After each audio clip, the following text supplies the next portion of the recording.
Muy buenos días, sean todos bienvenidos a nuestro tercer webinar, El secreto de la cultura renovable. En esta oportunidad tenemos como invitada especial a la licenciada Paula Molina, especialista en medio ambiente.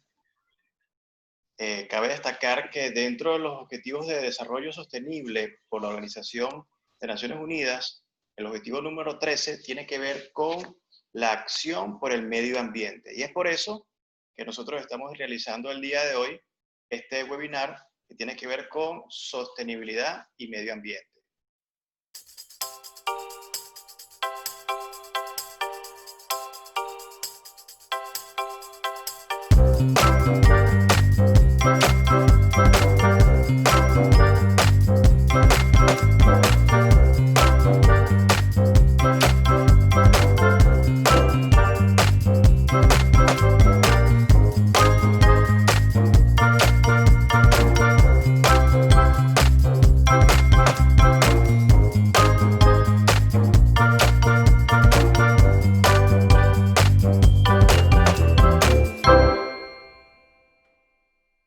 Licenciada Paula Molina, el tiempo es suyo.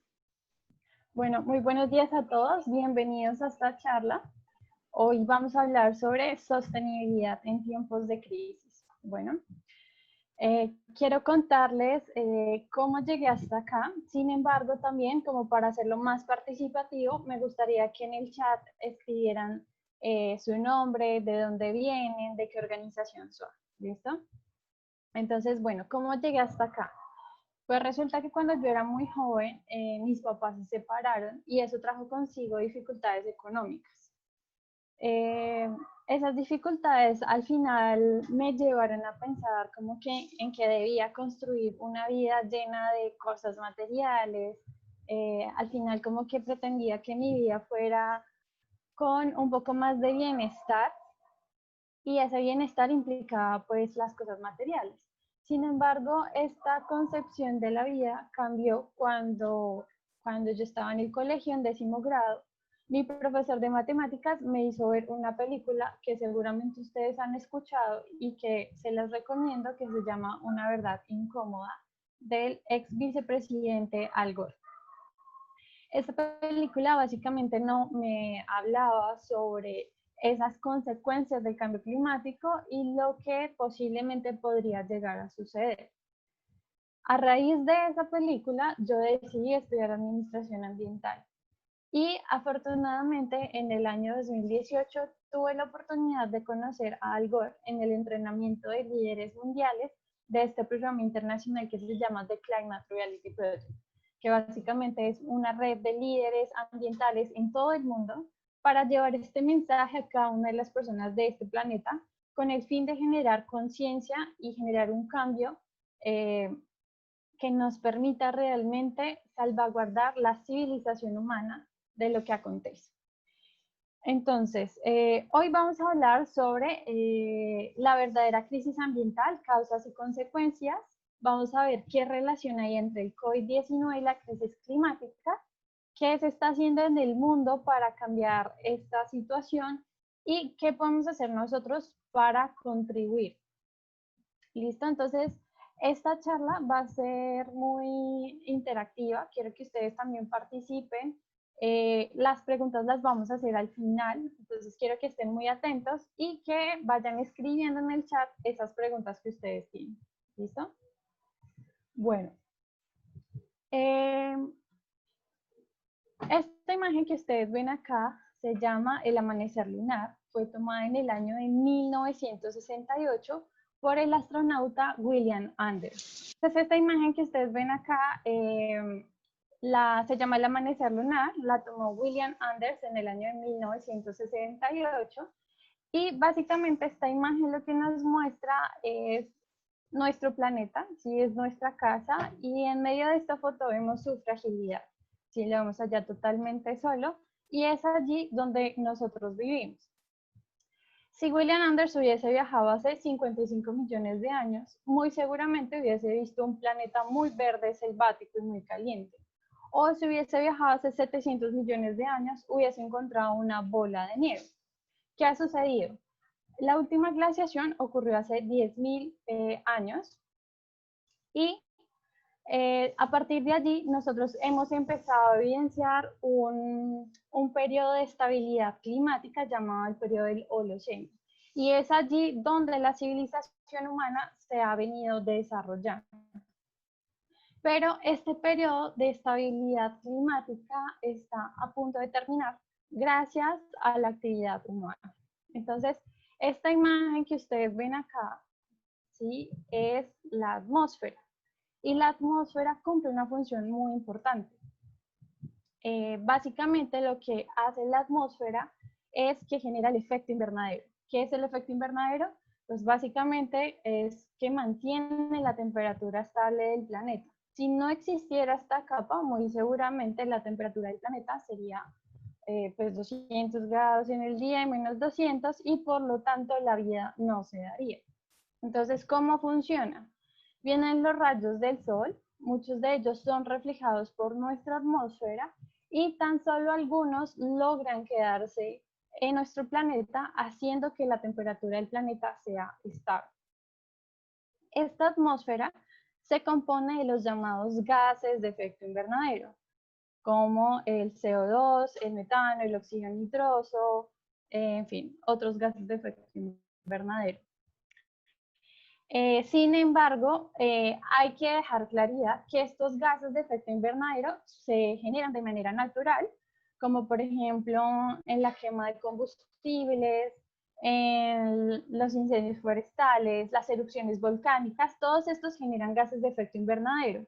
Pero nosotros, después de la revolución industrial, hemos generado una mayor cantidad de gases de efecto invernadero, haciendo que esta capa sea un poco más gruesa y que por ende se retenga una mayor cantidad de calor en nuestro planeta, haciendo que la temperatura general aumente.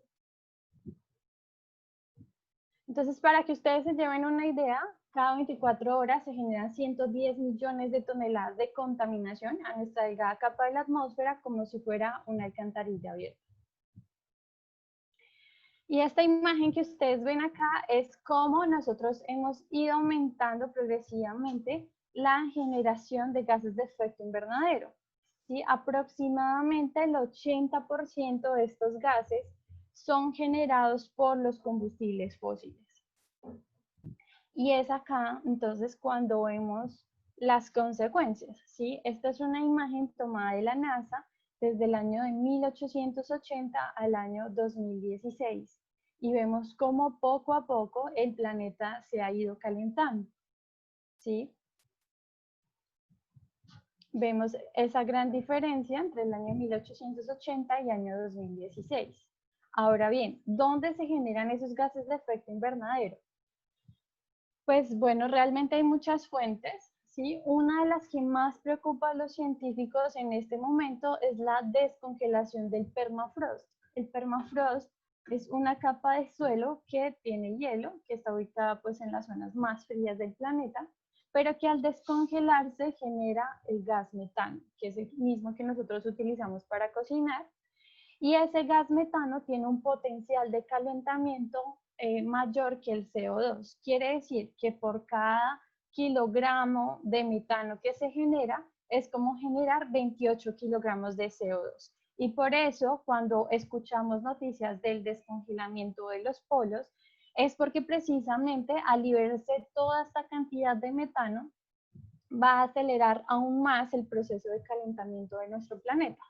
Asimismo, también se generan gases de efecto invernadero en la minería, en los procesos industriales, en las plantas de carbón, en la quema de cultivos, en la fertilización, en el transporte terrestre y aéreo, en la quema de bosques, vertimiento de basuras, producción de alimentos en general. Sin embargo, pareciera que esto fuera un poco ajeno a nosotros, ¿no? Usualmente tendemos a echarle la culpa a, pues a las industrias, a los gobiernos, pero muy pocas veces analizamos cuáles son estas acciones cotidianas que nosotros generamos gases de efecto invernadero. Entonces, la primera y más básica y sencilla es solamente el hecho de respirar. ¿Por qué? Porque cuando uno respira, inhala aire y exhala CO2. El transporte en el que nos movilizamos a diario también influye. Los malos hábitos de consumo, ¿sí? Queremos comprar y comprar como si los recursos del planeta fueran ilimitados, pero realmente no son ilimitados. El consumo de energía para desarrollar todas nuestras actividades, los hábitos alimenticios, incluyendo el consumo de carne de res específicamente, genera un mayor impacto porque la carne de res está asociada a procesos de deforestación y las vacas también generan gas metano. La generación de residuos también, porque al descomponerse generan gases, generan vertimientos. El hecho de bañarse, bueno, digamos que en zonas frías, usualmente tendemos a calentar el agua, eso requiere de energía para calentarla, entonces también estamos generando gases de efecto invernadero, e incluso hasta tener mascotas, porque pues ellos también se alimentan, se bañan, e incluso hoy en día pues ya tienen escuelas. Y a estos pequeños impactos que nosotros generamos hoy en día, le sumamos el hecho de la población mundial. Hoy en día ya somos más de 7.500 millones de personas habitando el planeta y en donde los científicos también han estimado que la capacidad de carga o de población ideal es de más o menos 2.500 millones de personas. Quiere decir que hay una sobrepoblación y que también vamos a ser afectados por la escasez de recursos. Estos son los 19 años más calientes registrados en toda la historia y todos ellos han ocurrido después del año 2001. Actualmente ya llevamos un récord histórico consecutivo de los 4 años más calientes de los que se tiene registro y cada año supera al anterior. Entonces, ¿cuál es nuestra meta? Realmente parece que esto fue un tema sin importancia, pero realmente siento yo que es el mayor reto que tenemos nosotros como habitantes de nuestro planeta, como habitantes actuales, y es que de nosotros depende el futuro de la humanidad. ¿Y por qué hablo de la humanidad? Porque el planeta ha sufrido también muchos cambios en el clima, como se los mencionaba al principio, ¿sí? Como bueno, congelamientos o altas temperaturas, y el planeta continúa su vida, simplemente pues va a generar unos cambios, una transformación y el planeta va a seguir, va a estar ahí. La pregunta es si nosotros como humanidad vamos a tener la capacidad para adaptarnos a esos nuevos cambios que se van a generar. Muy seguramente no. Entonces, ¿cuál es nuestra meta? Evitar que la temperatura del planeta aumente a 1.5 grados al año 2030. Se estima que para el año 2019 el planeta aumentó 1.1 grados respecto al periodo registrado antes de la revolución industrial. En conclusión, tenemos solamente 10 años para evitar que la temperatura del planeta aumente 0.4 grados. ¿Sí? Esto parece insignificante, ¿sí? Pero ¿por qué 1.5 grados? Esto se asemeja un poco como cuando un niño se enferma, ¿no es cierto? Cuando tiene fiebre. ¿Qué pasa si a su hijo le sube la temperatura 1 grado? Pues muy seguramente se va a enfermar. Pero ¿qué pasa si no sube 1 grado, sino 2 grados? Pues hay un mayor riesgo de una enfermedad grave o incluso la muerte. Asimismo sucede con nuestro planeta, es un gran sistema vivo y que un mínimo cambio en la temperatura hace que se generen diferentes cambios. Entonces, ¿qué consecuencias trae consigo el aumento de la temperatura? Bueno, como les mencionaba, uno de los que más preocupa es el descongelamiento de los polos, pero no es solamente porque se descongele, sino porque los polos realmente actúan como un aire acondicionado del planeta. Ellos son los que regulan el clima. Entonces, si se descongela, van a generar consecuencias en cadena que muchas veces para los científicos también es desconocido, pero que sin lugar a dudas los polos cumplen una función en la cual equilibra el sistema global. Y vemos esto, el calentamiento global no solo implica un aumento de la temperatura realmente, sino que estos fenómenos se van a dar de una manera mucho más fuerte, mucho más intensa. Entonces, por ejemplo, vemos este caso en Minnesota, Estados Unidos, el 31 de enero del 2019, en donde un joven de 22 años perdió sus llaves y murió congelado fuera de su casa. ¿Por qué? Porque son temperaturas extremas. Huracán Florence en el año 2018, uno de los más grandes de los cuales se tiene registro. Huracán Irma en el año 2019 se mantuvo como huracán de categoría 5 durante 3 días seguidos. Esto es algo sin precedentes. Y era tan grande este huracán que podía hacerse un seguimiento satelital. Ahora bien, ¿qué es importante entender? Uno de los ciclos más afectados es el ciclo del agua. ¿Por qué? Porque un aire más caliente puede retener una mayor cantidad de agua, ¿sí? Entonces, actualmente ya tenemos un 5% más de vapor de agua en el ambiente. Esa agua pues no se puede quedar allí, sino que tiene que volver a caer en forma de precipitación. Entonces las nubes se desplazan hasta la tierra y caen. Pero al caer, el suelo se satura y es allí cuando nosotros evidenciamos fenómenos como grandes inundaciones o aludes por las fuertes lluvias.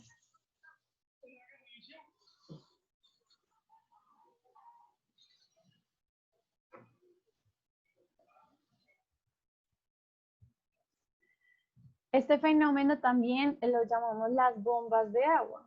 ¿Sí? Son grandes acumulaciones de nubes en puntos específicos y que al caer caen con mayor intensidad y mayor fuerza.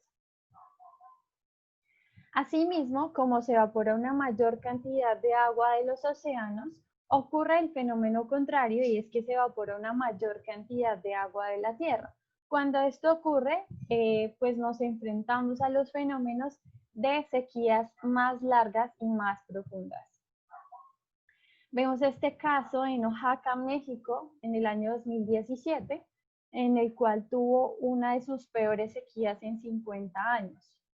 Hatán, Urquía. Imaginen ustedes un día, ustedes viajando hacia la playa y que de repente tengan que parar porque el camino se está derritiendo por el calor. Esto sucedió en el año 2017. Sydney, Australia, ha registrado temperaturas récord de 47.3 grados centígrados, una de las temperaturas más altas en 80 años. Y asimismo, vemos que en la medida en la que aumenta la temperatura, también se aumentan las catástrofes en el mundo por el clima extremo, que implica temperaturas extremas, sequías, incendios, inundaciones, aludes, tormentas. Y recuerdan ustedes que cuando vimos la imagen de la NASA, ¿sí? La zona que más estaba calentando pues, es el polo. Entonces, evidentemente, en el año 2018, la temperatura del polo norte fue 28 grados centígrados más alto que lo normal. Se está calentando de una manera muy acelerada. Y ahorita, precisamente hace un par de semanas, escuchaban ustedes de un incidente que ocurrió en Groenlandia o en Rusia por el descongelamiento del permafrost que ha generado que algunas plantas de combustible se empiecen a derrumbar. Bueno, Glaciar Uppsala en Argentina, esto es en 1928 y esto es en el año 2004.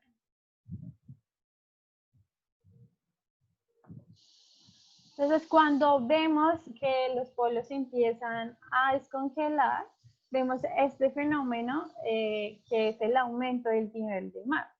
Esto es Florida, en donde ya por más infraestructura e inversiones que se han hecho para elevar un poco la estructura de la ciudad, realmente es inevitable parar el aumento del nivel del mar. Esto es en Ciudad de Panamá en el año 2018. Y quiero que ustedes vean un poco el panorama de lo que llegaría a suceder en Panamá, pongo este caso, si la temperatura del planeta aumentara 1.5 grados y 4 grados. este es el estado actual, ¿verdad? Aquí está Ciudad de Panamá.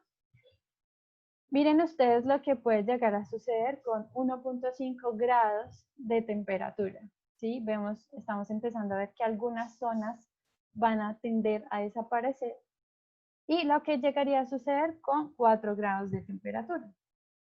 Entonces, muchas ciudades costeras van a tener que ser reubicadas por el aumento del nivel del mar. Y esto no es algo que vaya a suceder en mucho tiempo, de hecho ya está sucediendo. Una de las islas de San Blas en Panamá ya está siendo afectada por el aumento del nivel del mar y allí habitantes indígenas Buná tienen que ser reubicados porque ya no pueden habitar en esta isla. Asimismo, empezamos a observar que en otras partes del mundo también sucede.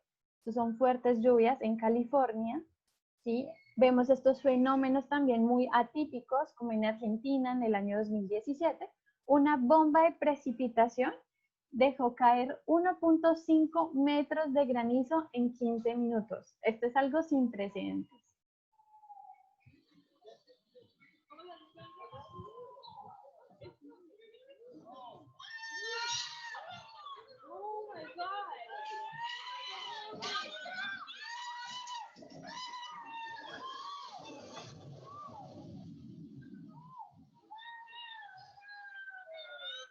Bueno, ¿qué vemos acá? Y es que, claro, con el aumento de las lluvias, entonces se empiezan a desencadenar otros fenómenos como los deslizamientos de la tierra y generan estas graves catástrofes. Ahora bien, veamos esta otra consecuencia en el lago Folsom en California en julio del año 2011 y ahora lo vemos en el año 2014. ¿Qué vemos acá? Esto es una planta hidroeléctrica. Entonces, ¿qué quiere decir? Que somos muy vulnerables porque cuando hay escasez de agua, definitivamente pues va a empezar a escasear la energía. Por esa razón, cuando estamos usualmente en temporada seca, los gobiernos usualmente acuden a la gente para empezar a tomar medidas de ahorro de energía, porque sin agua pues no hay energía.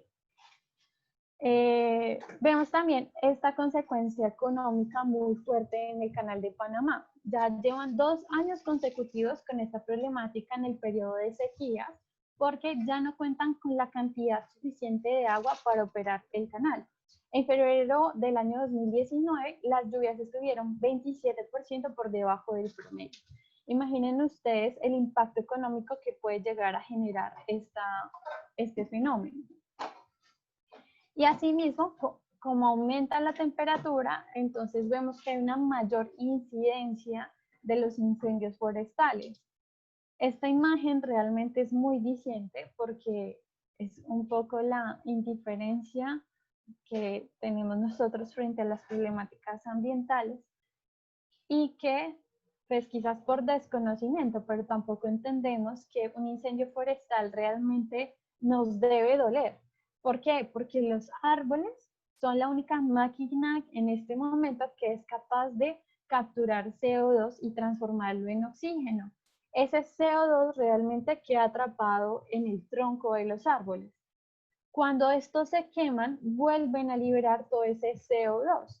Entonces, por eso es tan preocupante los incendios forestales que ocurrieron pues, el año pasado en Australia y en Brasil, en donde eran de un tamaño monumental, porque asimismo también se están generando un aumento de emisiones y la pérdida de biodiversidad y de los ecosistemas que van a tardar mucho tiempo en recuperarse. En Panamá, por ejemplo, los incendios forestales en el año 2019 arrasaron cerca de 75.000 hectáreas durante el verano del 2019. Y ahora bien, empezamos a relacionar cómo el cambio climático también afecta nuestros sistemas de abastecimiento de alimentos. Según los índices de precios de la FAO, ¿sí? En la medida en la que aumentan las catástrofes ambientales, han aumentado los precios de los alimentos. Y pues un caso cercano, ¿no? Ahorita con la pandemia, pues hemos visto evidentemente que hay una afectación en los precios de los alimentos, pero también lo vemos, por ejemplo, cuando hay unas fuertes lluvias o periodos de sequía muy largos en donde los alimentos empiezan a escasear. Al menos en el 2018, 4 países africanos y del Medio Oriente se aproximan a la hambruna y cerca de 23 millones de personas están cerca de la inanición. Entonces, es la primera vez en donde en épocas tan recientes se ven tantas crisis de hambre al mismo tiempo. Y esta pandemia del COVID-19 realmente lo que nos hace ver un poco es cómo se acentúa también la crisis alimentaria por la desigualdad. Se ha comprobado que también los rendimientos de los cultivos se ven afectados por los aumentos de la temperatura, ¿sí? Como en el caso del maíz, el trigo, el arroz y la soya. Pero aquí hay algo relevante y es que estos cultivos principales componen las 2/3 partes de la ingesta calórica de los seres humanos. Adicional a ello, como si fuera poco, el aumento de la temperatura también incide en el aumento de enfermedades tropicales, ¿sí? Porque van a llegar a zonas donde antes no llegaban, como el caso del chikungunya, la enfermedad del Chagas, el dengue, el virus del Zika.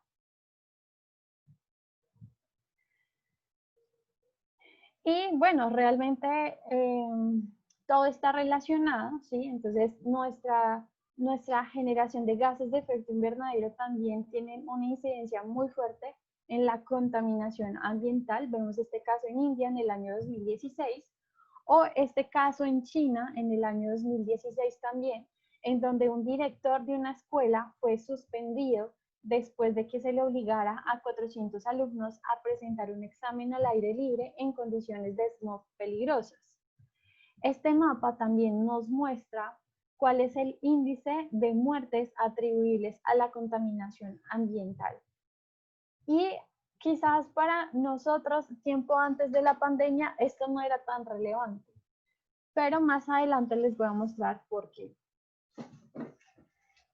También el cambio climático no solamente nos afecta a nosotros como seres humanos, sino también pues a la vida en general, ¿sí? Entonces empezamos a ver cómo en Florida en el año 2019 aparece el sargazo, ¿sí? Que es como una planta que se muere al aumentar la temperatura del mar y que llega a las playas y se descompone y tiene un olor fétido. La acidificación del agua también está diluyendo las conchas de los caracoles pequeños y entonces vamos a empezar a ver cómo se va afectando la cadena trófica de los seres vivos que habitan en el mar. Vemos este otro caso que también es muy lamentable y es las tortugas marinas en Australia, porque la temperatura del océano determina el sexo de las tortugas. Entonces, al aumentar la temperatura, la mayoría de las tortugas son hembras, casi un 99%, lo cual pues los va a llevar a la extinción. Se estima que más o menos la población marina se ha reducido en un 49% del año de 1970 al año 2012. Y al final, pues vemos que todas estas catástrofes, consecuencias se traducen básicamente en costos, ¿sí? Realmente el cambio climático es la mayor amenaza para la economía global.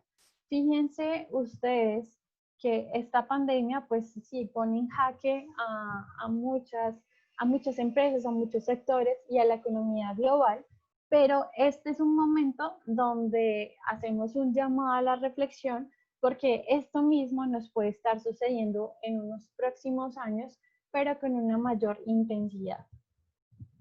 Ahora bien, ¿cómo se relaciona el COVID-19 con la crisis ambiental? Pues bueno, esta imagen para mí es muy diciente. En este momento nosotros estamos generando una lucha directa contra el COVID, ¿sí? Pero lo que no nos estamos dando cuenta es que detrás de esta pelea tenemos un gran round que es con el cambio climático. Tenemos un oponente mucho más fuerte y que ha venido, o sea, realmente sí lo hemos visto, hace 50 años estamos estudiando este fenómeno, pero no hemos hecho nada al respecto. Bueno, y es así como en este momento el COVID nos pone en jaque. Y aquí les mencionaba lo de la contaminación atmosférica. Entonces, ¿cómo se relaciona? Pues resulta que las investigaciones dicen que en aquellas ciudades donde hay una mayor contaminación del aire, el porcentaje de mortandad por COVID es mucho más alto. En Estados Unidos hay un 8% más de personas afectadas por la contaminación atmosférica. Y asimismo, en China, ¿sí? Un estudio se realizó a 324 ciudades y se encontró un aumento del 15 al 22% de los casos del COVID en ciudades o en áreas donde los niveles de partículas contaminantes eran mucho más altos. Entonces, ¿cómo se relaciona el COVID-19 con el cambio climático? Entonces, dentro de las similitudes es que hay una relación directa con la naturaleza. ¿Sí? Todavía pues hay muchas teorías sobre cómo surgió el COVID, pero definitivamente esto tiene que ver con la afectación de la biodiversidad y de los sistemas o de los ecosistemas, perdón, que nos protegen. Son globales, sí, ya lo hemos visto. El cambio climático también afecta a todos los lugares del mundo, sin importar su ubicación. Son sistémicos, potencian o detonan otros riesgos, son complejos, son inequitativos también. Desafortunadamente, las personas con menos recursos son las más afectadas, son potencialmente mortales, tienen un gran impacto en la economía y también, creo que esto es muy importante y es que el manejo ha sido reactivo, precisamente por la falta de planeación y preparación. Ahora bien, ¿qué podemos ver dentro de las diferencias? Bueno, el COVID-19 es algo súbito, es algo que se dio, que no lo esperábamos, quizás no lo teníamos previsto. El cambio climático es una problemática crónica, viene desarrollándose desde hace muchos años y asimismo digamos que su solución es mucho más compleja. El COVID es algo rápido, sí, digamos que tenemos la esperanza de que con las vacunas vamos a hacer que todo esto pase, mientras que el cambio climático es un proceso muy lento, o sea, quizás por eso también nos habla del tema, porque lo vemos como algo aislado, como que no está relacionado con nosotros. El COVID-19, pues por ahora, digamos que se afecta en la mayor parte al ser humano, mientras que el cambio climático afecta a todos los seres vivos. El COVID-19, digamos que sí tiene una ventaja y es que hay una solución, digamos que entre comillas, inmediata, porque básicamente es la vacuna. Sabemos que ya con la vacuna, pues ya digamos que en teoría podemos volver a la normalidad, aunque el virus siempre va a estar presente. Mientras que el cambio climático no tiene vacuna. Y esto requiere de soluciones, de cambios en los modelos de producción y de consumo.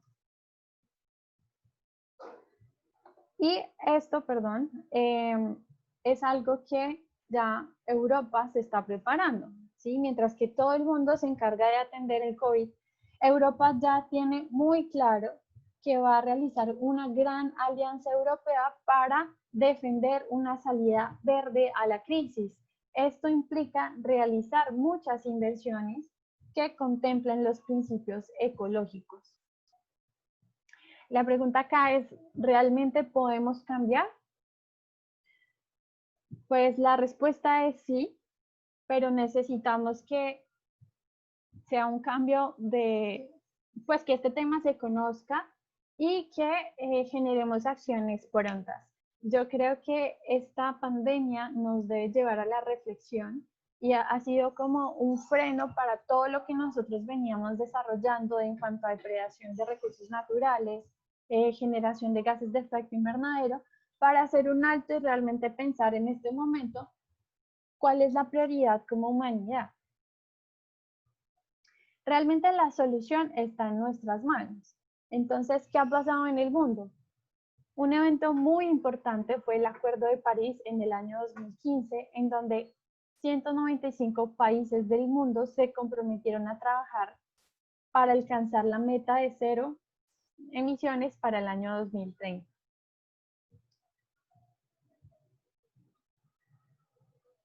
Entonces, ¿esto qué ha motivado? Pues que, por ejemplo, la industria del carbón se disminuya, ¿sí? Por ejemplo, en Estados Unidos se ha generado un gran cierre de las plantas de carbón, precisamente porque la gente ha ido presionando para que se geste este cambio. Y asimismo se ha evidenciado cómo la capacidad de energía eólica y solar ha ido aumentando, mientras que los costos de su implementación han ido bajando sustancialmente. Entonces, en el año 2000 se hizo una proyección que la capacidad de energía eólica alcanzaría 30 gigavatios para el año 2010. En realidad, esta cifra fue superada 22 veces y empezamos a ver estos casos, ¿no? En Dinamarca, en donde en el año 2016 este país cubrió el 104% de sus necesidades eléctricas durante 24 horas. Escocia también, Parque Jepirachi en Colombia, en Panamá también hay uno. Y digamos que la otra ventaja de estas energías limpias es que sin lugar a dudas también es un gran potencial para generar empleo. Se estima que el viento podría llegar a suministrar el consumo global de electricidad 40 veces. Asimismo, entonces vemos el caso de la energía solar. Para el año 2002 se hizo una proyección que para el año 2010 la generación de energía crecería 1 gigavatio por año. En realidad, esa cifra se superó 17 veces y en el año 2019 se multiplicó 121 veces. Quiere decir que este proceso ha ido aumentando. Igual, pues entonces su implementación ha ido aumentando exponencialmente y vemos estos casos. Entonces México tiene esta construcción de la planta solar fotovoltaica más grande de las Américas. Portugal, Colombia también tiene un proyecto de Celsia en donde genera 9.8 megavatios. También tiene que ver mucho con la movilidad. Si nosotros resolvemos la problemática de la energía, entonces es mucho más fácil empezar a incursionar hacia la movilidad sostenible. Beijing es una de las zonas, perdón, es la ciudad más contaminada del mundo. Y desafortunadamente solamente actuamos cuando ya el problema es muy crítico, porque al final es mucho más costoso para este país atender pues, el sistema sanitario, los problemas que esto conlleva en la ciudad, que implementar alternativas. Por esta razón, Beijing decidió transformar todos sus taxis a gasolina a versiones eléctricas. En Colombia, bueno, esto es un caso de éxito. Medellín adquirió 64 buses eléctricos. Y bueno, aquí la pregunta es, ¿existe algún precedente para adoptar una nueva tecnología de una manera tan rápida? Bueno, pues este es un ejemplo que hizo la compañía AT&T. En el año de 1980, ellos hicieron un análisis de mercado para pronosticar el uso de teléfonos celulares para el año 2000. Resulta que en el estudio que ellos hicieron, pronosticaron 900,000 usuarios. La cifra real era de 109 millones de usuarios, es decir, 120 veces más. Ahora, hoy en día hay 6.300 millones de conexiones de teléfonos celulares. ¿Por qué estaban tan equivocados? Bueno, lo primero es que el costo de la tecnología cayó notablemente, mientras que la calidad mejoró dramáticamente.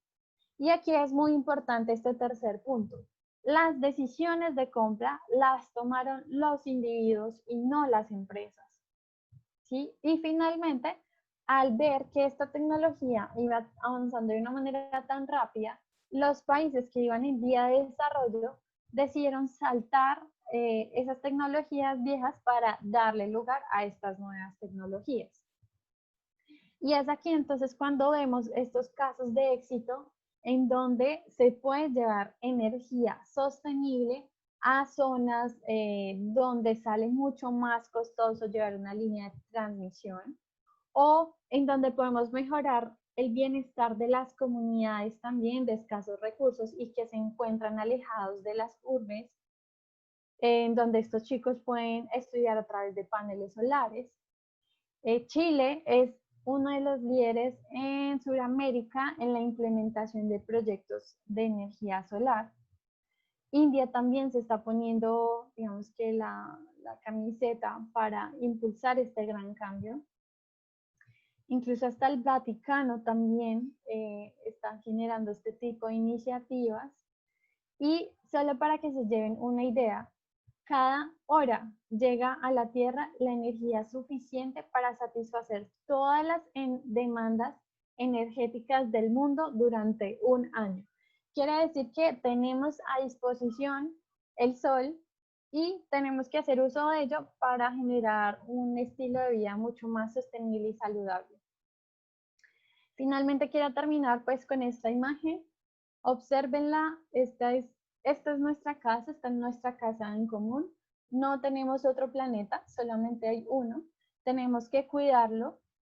Allí es donde vivimos y depende de nosotros garantizar la supervivencia como especie humana. Nuestra misión finalmente no es eliminar el impacto, sino establecer una relación cooperativa con el planeta en la que todos se beneficien, ¿sí? Esto implica entender lo que hace el planeta con nosotros y es siendo más fuertes, más innovadores y más resilientes. ¿Listo? Bueno, creo que hasta aquí ha llegado mi charla el día de hoy, pero entonces ahorita vamos a iniciar con la sesión de preguntas. Muchísimas gracias, licenciada.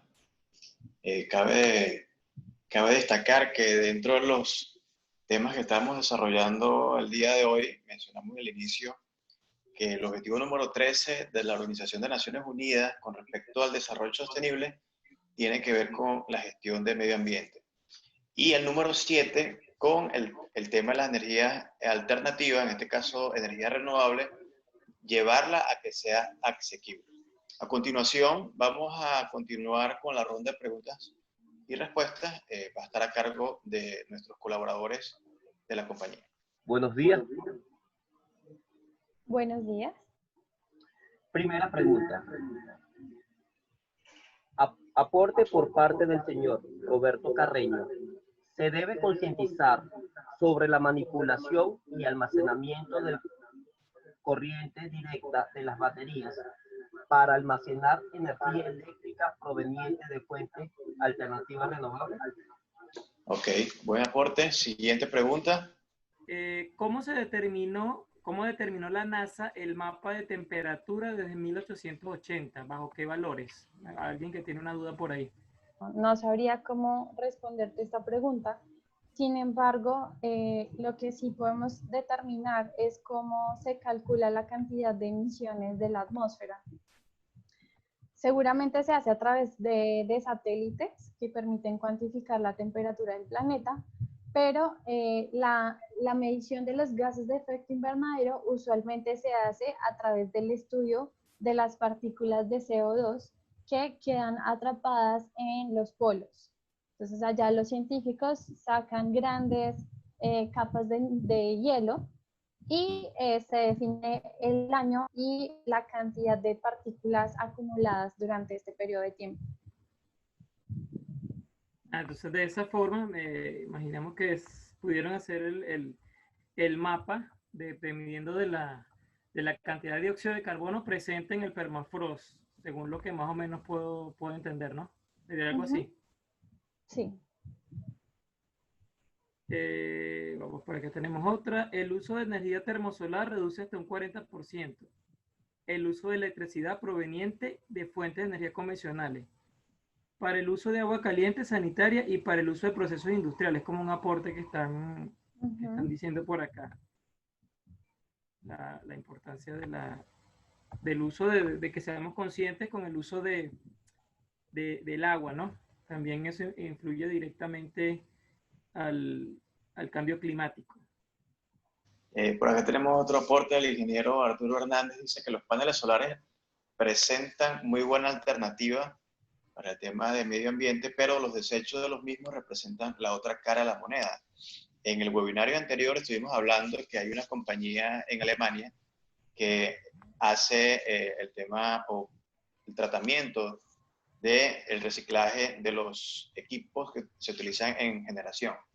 En el caso de los paneles, pues tienen un 11% de silicio, aluminio, el vidrio, plata. Así que cada uno de estos componentes puede ser reciclado. De hecho, mencionamos también que en el área de las baterías, el 99.99% de las baterías de ion de litio puede también ser reciclada. Si hay alguna otra consulta. Buenos días. Adelante. Quisiera preguntar, en Venezuela, ¿qué se está haciendo para la reducción de los bonos de carbono? Perdón, con las emisiones del CO2. ¿Ahí existe alguna normativa? Ok. Ingeniero Brizuela, si puede responder la pregunta, exactamente Venezuela. Se están reuniendo porque toda esta normativa, digamos que Venezuela es un país que está virgen en todo lo que se llama tecnología fotovoltaica, ¿no? A pesar de que se han hecho varios proyectos, digamos, no existe una normativa legal como tal para aplicar como tal, ¿no? En estos momentos. Más que todo, la implementación de proyectos fotovoltaicos en Venezuela se está siguiendo la métrica por el tema de la ausencia de la misma, ¿no? No es como en otros países que la parte solar va muy de la mano con el tema medioambiental. En Venezuela, sin despreciar el tema medioambiental, en Venezuela las personas, ya sea compañías, están en pro de garantizar un suministro óptimo de energía. Entonces, eso desde el punto de vista de leyes no se ha, digamos, amalgamado. Sí, por parte de nuestra compañía, el año pasado, en el mes de agosto, septiembre, le damos una nota para hacer llegar la concienciación en temas de no solamente normar el tema de energía solar, sino también de incentivar.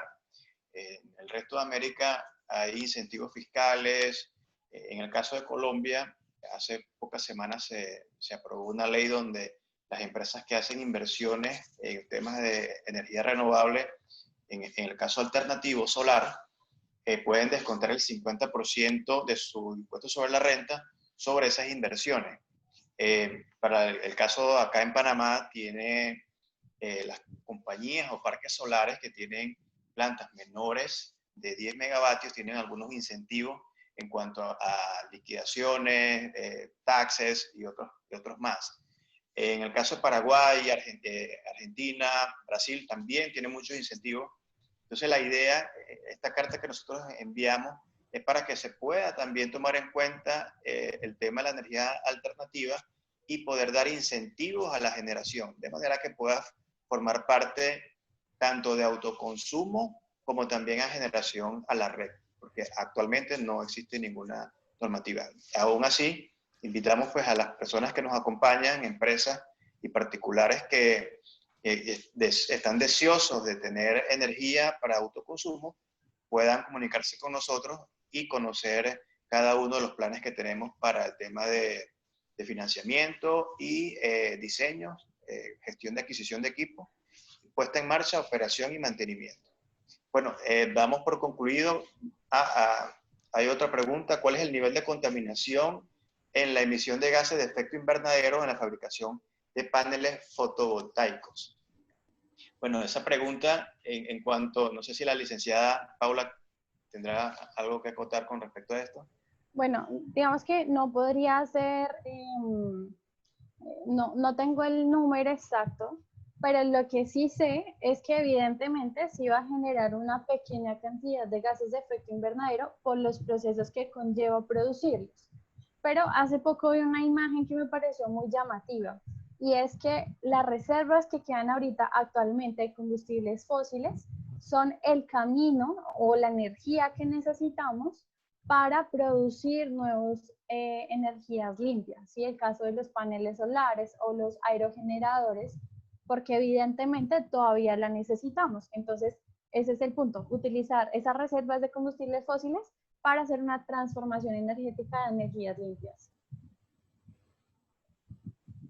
Buenísimo. Tenemos otro aporte. El ingeniero Luis Carrero dice, así como los celulares, el cliente marcó las pautas, quién o quienes están trabajando a nivel mundial para mejorar como sociedad.